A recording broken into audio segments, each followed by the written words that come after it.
212 members of Congress signed on to a formal impeachment resolution targeting Donald Trump. This isn't a symbolic gesture. It's the third impeachment push in 6 years, and this time, lawmakers involved are describing the evidence as documentation-heavy and impossible to ignore.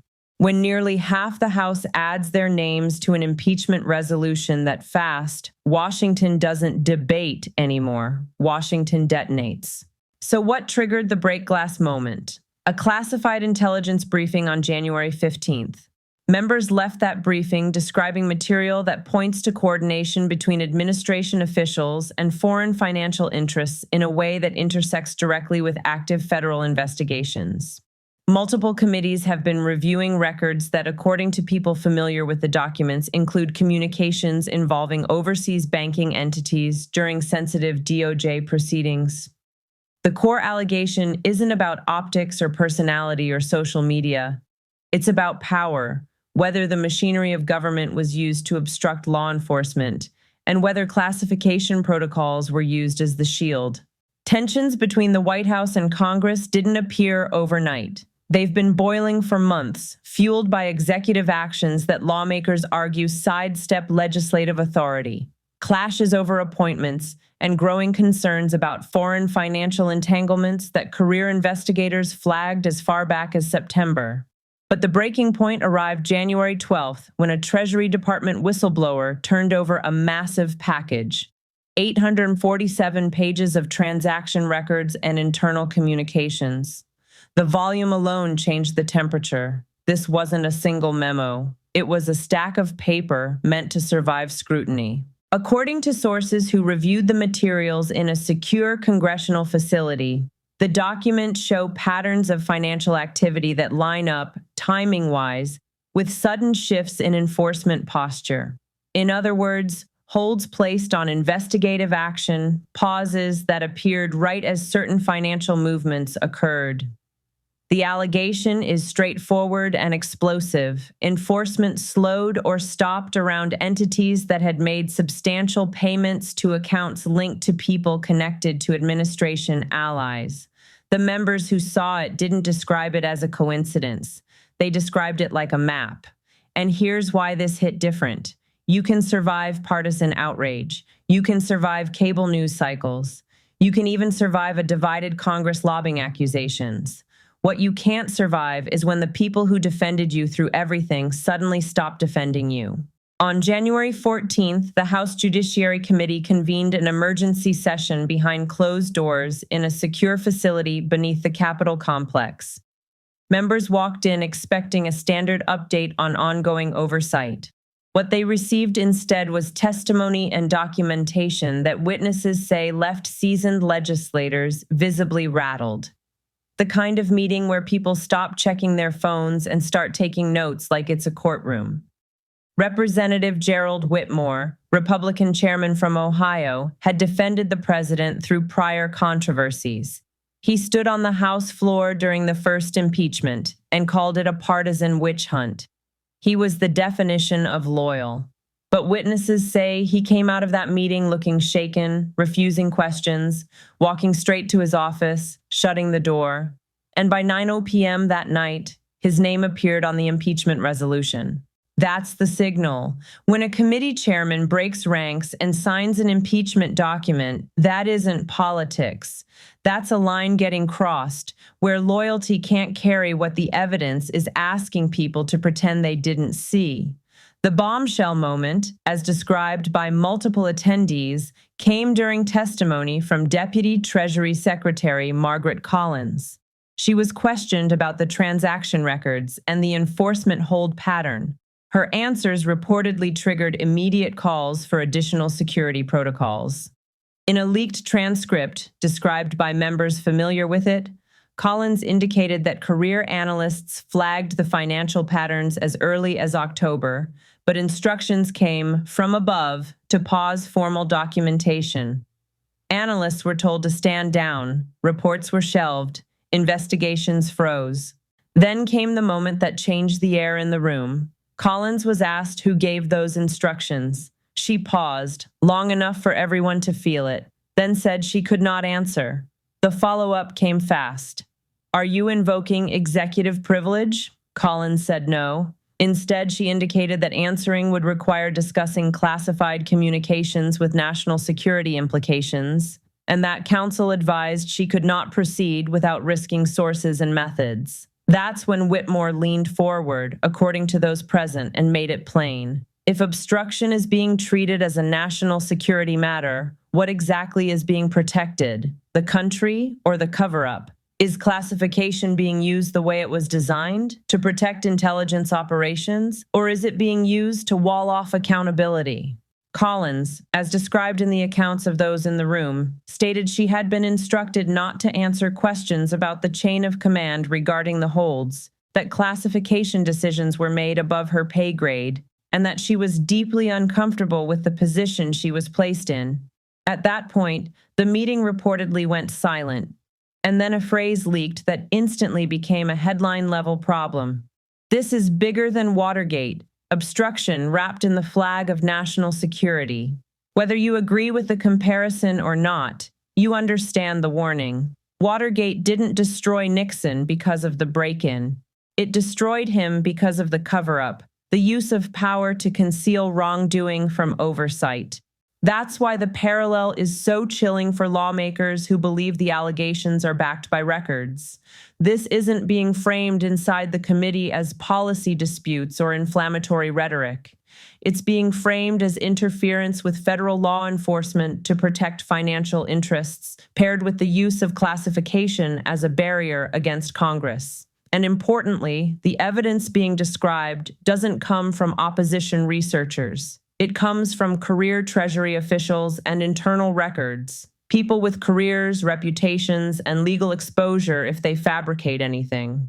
Now, zoom out and look at the timeline. The first impeachment in 2019 centered on abuse of power relating to Ukraine and the attempt to leverage military aid for political investigations. The Senate acquitted largely along party lines. The second impeachment in 2021 focused on January 6th. 7 Republicans voted to convict, but it still fell short. This third push is being described by lawmakers as fundamentally different in one critical way: documentation, financial records, internal communications, a whistleblower package, testimony under oath, a chain of command question that hit a wall. And that's why you're seeing speed. 47 Republicans signing on to an impeachment resolution within hours of reviewing classified material is not normal. It's not comfortable. It's not safe. It's not something you do if you think it's a nothing burger. For them, the political cost is obvious. Base backlash, primary threats, the full wrath of a president who treats disloyalty as treason. So the question becomes, what did they see that made the cost worth paying?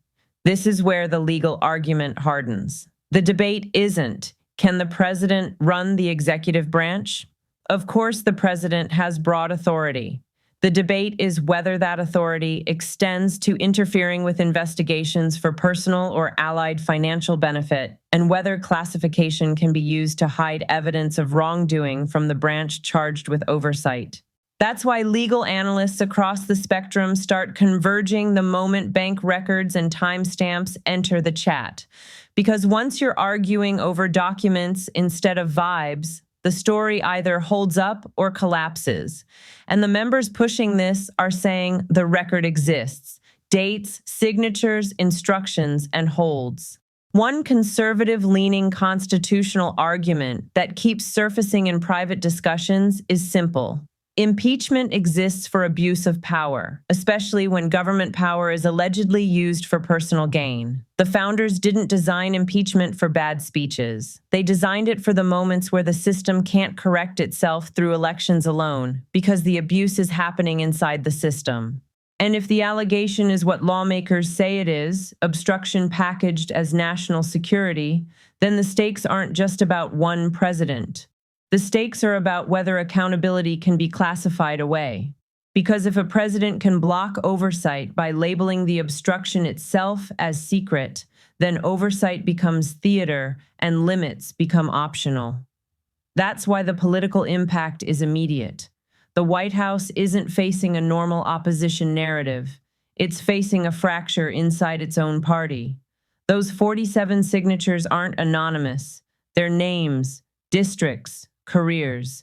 And they just declared in writing that impeachment proceedings should move forward. The ripple effects don't stop at politics. Markets don't love constitutional crises. International observers don't love instability. Bureaucracies don't love being caught in the middle. When the phrase paper trail starts trending inside agencies like Treasury and Justice, it's because career officials know what happens when power shifts. Everyone gets asked what they knew, when they knew it, and what they did about it.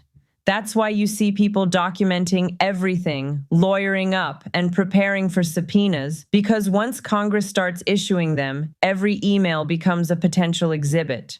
And that puts the White House in a brutal bind. On one side is the base, fiercely loyal, primed to view any investigation as betrayal, expecting full denial and aggressive counterattack. On the other side is a document-driven storyline that even committee leadership says they can't unsee. If you choose the base-only strategy, you attack the process, the leakers, the deep state. You say the records are fabricated, you threaten primaries, you go to war. But here's the trap.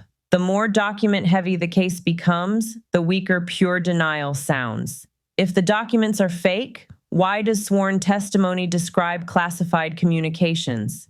If there's nothing there, why does the chain of command question trigger a shutdown? And if the whole thing is a hoax, why are longtime defenders suddenly signing their names to impeachment? That's why the response so far has been familiar. Call it a witch hunt, name the Republicans who broke ranks, frame them as traitors, promise political consequences. It's the same muscle memory: deny, attack, polarize, survive. The difference is the audience. A base can be rallied. A committee record can't be rallied. It can only be disputed with counter evidence, procedural victories, or delays. And delays are absolutely coming. Legal teams are preparing to challenge subpoenas. Executive privilege is being floated as a broad shield. The White House is considering a posture where testimony becomes a battlefield. Who shows up, what they can say, what gets blocked, what gets litigated, what gets dragged out past the moment of maximum political danger. But here's what makes this moment feel like a true inflection point. It's not that Congress introduced another resolution. Congress introduces resolutions every day. It's that this one has velocity, scale, and cross-party signatures. It's that the story being described isn't he said, she said. It's financial records, internal communications, and enforcement actions that appear to sync up in time. It's that a deputy secretary's refusal to answer is being interpreted as a neon sign that the chain of command is the real story. And it's that Republican leadership is reportedly split in real time between those who want to circle the wagons and treat the leak as the crime, and those who believe the record is too damaging to wave away. One side sees survival through aggression, the other sees annihilation through denial. Meanwhile, Trump's core supporters are furious at the Republicans who signed. The pressure campaign is already underway. Calls to primary them, label them sellouts, threaten their careers. That's the internal political violence of party discipline, not physical violence, but career-level consequences. And it's designed to send a message to anyone still thinking about breaking ranks. Don't. But the problem for the White House is that once a break starts, it can spread. Fence sitters look for permission structures. They look for cover. And nothing provides cover like a committee chairman walking out of a secure briefing and signing his name. So here's where things stand. The impeachment resolution has been introduced, the signatures are on the page, the committees are compiling documentation, and the calendar is moving. The House Judiciary Committee is preparing public hearings, and multiple administration officials have been subpoenaed, including individuals tied to classification decisions. The Treasury Inspector General's work is also being watched closely because if that report aligns with the pattern described in the whistleblower materials, it strengthens the documentary spine of the entire case. This is why people are calling it a constitutional crisis unfolding in real time. Not because the country can't handle drama. The country has handled drama.